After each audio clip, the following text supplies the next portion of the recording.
In a country grappling with its shadows, KARABO MOKOENA was a beacon, a vibrant soul whose light was brutally extinguished, leaving behind a searing question. How many more must fall before we truly see? KARABO Precious Mokoena was born in 1995 in South Africa, a young woman raised in the urban rhythm of Johannesburg. Her life, like many of her generation, was filled with contradictions. A yearning for progress in a society still battling deep-seated inequality. Raised in a Christian household, KARABO's upbringing was rooted in values of compassion, strength, and self-worth. Her father, Chepo Mokoena, a businessman, and her mother, Lolo Mokoena, encouraged her independence and spirit. KARABO was bright, articulate, and passionate about her future. She studied at Monash South Africa University, pursuing a degree in business management. Beyond the classroom, she explored her spirituality, often sharing Bible verses and messages of healing and hope on social media. KARABO had dreams of not just succeeding in business, but also making a difference in society. Her Instagram page became a canvas of her values: beauty, God, empowerment, and reflection. But perhaps what set her apart was her developing voice against gender-based violence. She was vocal in advocating for the rights and safety of women in a society plagued by rising femicide rates. KARABO wanted to be an agent of change, a woman of strength, in a world where being female often came with a price. In 2016, KARABO met Sandile Manso, a 27-year-old Forex trader known for his flashy lifestyle, expensive suits, and motivational speeches. On the surface, he appeared successful, confident, and ambitious. Their relationship began with the promise of love and support. Manso, who paraded himself as a spiritual man and mentor, charmed KARABO with attention and grand gestures. But behind the carefully curated image was a deeply controlling and abusive man. Friends and family would later testify to the warning signs: emotional manipulation, isolation, and instances of physical abuse. KARABO's own social media posts hinted at turmoil. She once wrote, "No one deserves to be beaten. Sometimes we lose ourselves trying to please someone who will never see our worth." She began to retreat from friends and relatives. By early 2017, the relationship had deteriorated into cycles of violence, apology, and trauma. There were whispers KARABO had tried to leave more than once. But like many victims of abusive relationships, her departure was met with fear, guilt, and emotional entrapment. Sandile Sidney Manso portrayed himself as a rising businessman in the financial sector. He was known to host motivational seminars and attract young followers eager to learn about trading and wealth. But investigations would later reveal a man desperate to maintain appearances. He was in debt, emotionally unstable, and driven by control. Witnesses described him as possessive and narcissistic. During the trial, prosecutors painted a picture of a man incapable of handling rejection. When KARABO finally found the courage to walk away, Manso saw it as the ultimate betrayal, not just of love, but of his ego. On the evening of April 28, 2017, KARABO was last seen alive. That night, in Sandile's apartment at Santon Sky in Johannesburg, an argument turned deadly.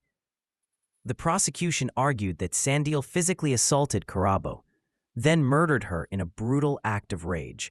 In an effort to cover his tracks, Sandile placed her body in a bin, poured pool acid over her to disfigure her remains, and set her alight in an open veld in Lyndhurst. The fire, meant to erase his crime, became the torch that ignited a nation's fury. For 2 days, KARABO's family searched desperately for her. Her father posted pleas on social media, calling for help to find his daughter. On May 10th, Sandile Manso was arrested. Just hours later, KARABO's charred remains were positively identified through DNA testing. The courtroom became a battleground between truth and denial. During the trial at the Johannesburg High Court, Sandile pleaded not guilty to all charges, claiming KARABO had taken her own life and that he had only disposed of the body in fear.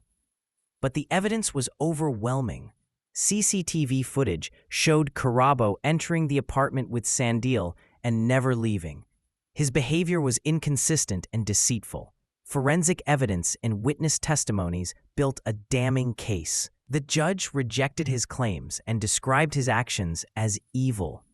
On May 3, 2018, SANDILE Manso was convicted of murder, defeating the ends of justice, and assault with intent to do grievous bodily harm. He was sentenced to 32 years in prison, 30 for murder, 5 for obstruction, served concurrently, and 3 for assault. KARABO's murder wasn't just the death of one woman. It was a mirror held up to South Africa's soul.